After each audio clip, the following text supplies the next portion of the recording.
Uzaktan çek. Benim yazsın abi. Ondan çek.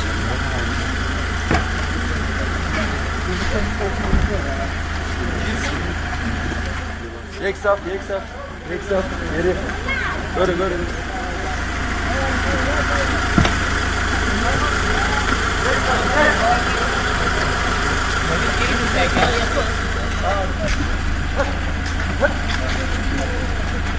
Geç bu tarafa.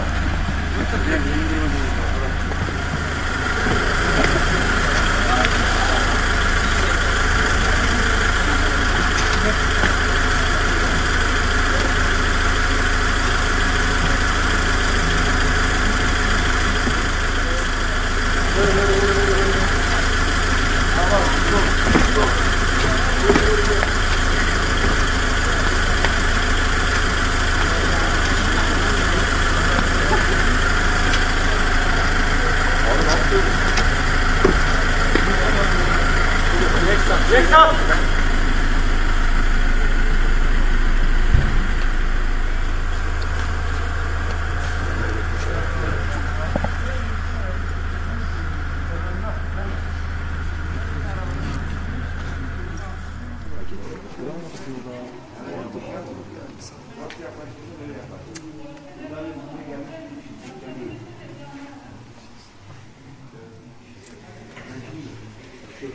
Ben almaya başlıyorum.